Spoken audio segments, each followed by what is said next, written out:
One of the most common questions I get in my DMs on Instagram is, I just got ghosted. Why?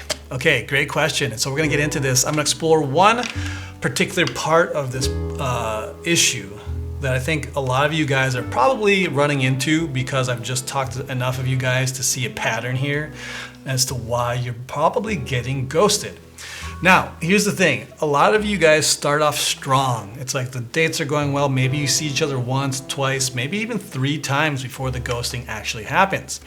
Now, what is generally the issue here is that you are coming on too strong.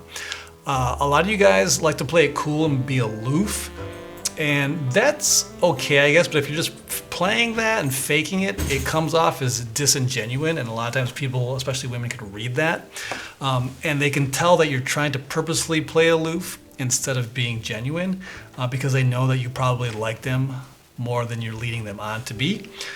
So then on the 3rd or the 4th date, then it's starting to show through, and you're coming across as very needy. And so one of the things that you need to do is to make sure that you are not focusing on the relationship in any way, shape, or form. You're not trying to get her as a girlfriend. You're not trying to make this an exclusive thing. All you're focusing, that you should be focusing on, is just having fun. Anything related to the relationship is the girl's department. She will bring that up when she is ready. As long as you continue to ask her out and just have a good time, you're always just having fun, and you are not engaging too much, or you're not engaging at all and bringing up this relationship thing, like saying, hey, I really like you, I want to be exclusive. Don't do that, because you need to wait for her feelings to be ready first. You might have those feelings, but doesn't mean that you need to act on them. It's a lot better if she's coming after you. The other thing too here is that I want to give you, because this is a very fine line. Some guys are like, well, I don't want to be too needy, but I don't want to be too aloof. Here's a great way to look at it is, and this is why I always tell you guys, have a life mission and purpose. Have something else going on, because you need a reason to be busy, to be doing other things, so you're not dwelling on this girl that you think is really hot and that you're really into. Okay, so here's what's going on here. Okay, here's how you need to reposition yourself. You want to be the one to end things first. I don't mean end a relationship. I just mean, let's say you go out. You want to be the one to say, all right, well, hey, it's been a great evening. I really had a great time, and we should probably get out of here. Let's wrap it up, and I'll walk you to your car. I'll take you home. It should come from you, at least at the beginning. I've found this to be a really important thing to show that, because in doing it like this, you can be very genuine. You can be like, hey, you know what? I had a great time. Like, this was a lot of fun. And let's do it again sometime. But for tonight, why don't we call it a wrap, and I will walk you to your car, or I'll take you home. I think when you can put your foot down instead of dragging on and like, oh, should we go do something else? Oh, do you want to come over? Should we do this? It shows that you have another sense and purpose beyond just her, and you're not just sitting around desperately hoping to get a girlfriend. There's something about, the whole idea that scarcity creates value. If you got other things going on, and she can feel that she's not your priority, this will increase her attraction for you, because she can feel your passion towards your other thing and making sure you're getting your own shit done. You still prioritize you. When you're with her, you have a great time, you're truly enjoying yourself, but you also have that emotional self-control to be like, all right, you know what, I had a great time, but it's time I gotta get going and call it a night. Now, this doesn't mean that you don't necessarily go to her place or she comes to your place, but I'm just saying, when it's time to leave, when it's time to go your separate ways, it's better if you cut it off than her saying, well, I gotta go do stuff. So for example, even if, let's say that a date goes really well, you do spend the night at her place. You need to be the one, okay, hey, you know what? I had a great night. I'm gonna get out of here and I will talk to you soon. And so she's kind of like hoping that you would stay longer, but it's always better to leave somebody wanting a bit more of your time than for you to wear out your welcome. And it's not a game. This isn't playing games. It's simply exerting your own emotional self-control so you don't get all enraptured. And plus, you've just met, you're still getting to know each other. You still need to be prioritizing your own schedule, your own business, whatever it is that you do. Prioritize that. Don't just completely let everything go to the fucking wayside just to spend more time with this girl that you're just getting to know. One way that I think you could think about this that I wrote down here is think of it kind of like a parent-child dynamic. You're the father figure, she's the kid, and you know how you love them, you really appreciate being with them, you give them a great time, but when it's time for you to work, you get like, hey, I gotta go.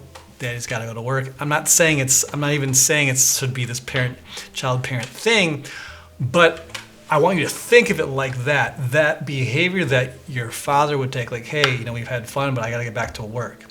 It's like you have that greater responsibility that you are prioritizing, and that's very important because it shows that, again, emotional self-control, and that she's not the only thing, the most important thing in your life. When a woman is second or third place in the rank of priorities in your life, this actually draws them to you more because they can feel your strength when you're out in the world fighting and working and doing your daily battles. That really makes them feel good that you're out there doing something with yourself. Now, you're probably gonna hear women say, oh no, I wanna be the priority number one.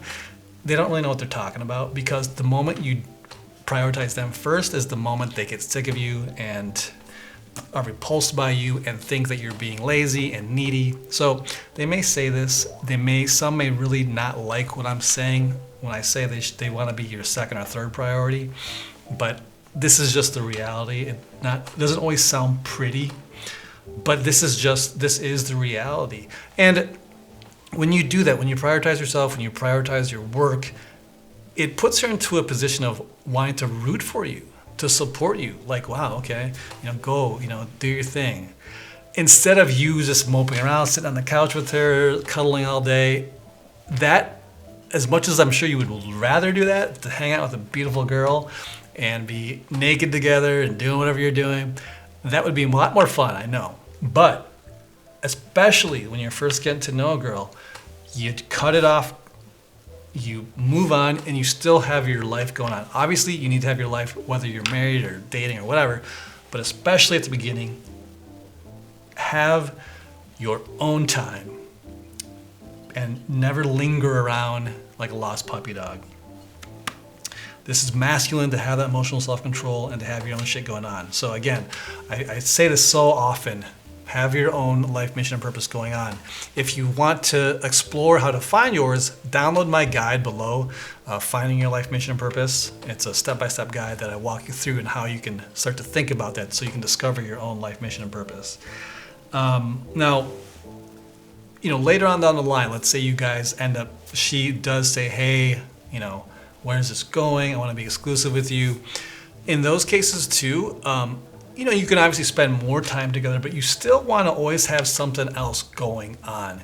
You'll just never get to the point where you can not have anything else going on. Now, you'll be able to spend more time with her and all those other things, but she does want to know that you're out in the world fighting and doing something with yourself. This is just female nature when it comes to the man that they're with, okay? And there may be times where they complain that you're not giving them enough time. And when those happen, it's easy just to sit them down and just say, hey, sweetheart, I would love to come over and watch TV with you tonight, but I gotta get this stuff done. Once I get this done, it's you and me, baby. We're gonna spend a great weekend together, but I'm gonna ask you to hold on tight just a little bit longer. And then this Friday night, when I come over, I want you to be wearing that sexy dress of yours, the one that I like. You know which one I'm talking about. And boom, you gently lead it into that direction. So you are showing your desire for her, but you're maintaining that self-control and handling your business, okay? So those of you guys who are getting ghosted, I have a feeling you're coming on too strong at the beginning. It's turning her off in some way. Okay. All right, that's it. If you guys haven't already, I invite you to subscribe to the channel. I release videos every week. And if you're interested in one-on-one coaching, you're struggling, you're like, I've had enough of this bullshit, I need Coach Jason to lay it to me straight, click the links down below and you can see the coaching options that I do have. All right, guys, we'll see you in the next video. Bourbon time. Cheers.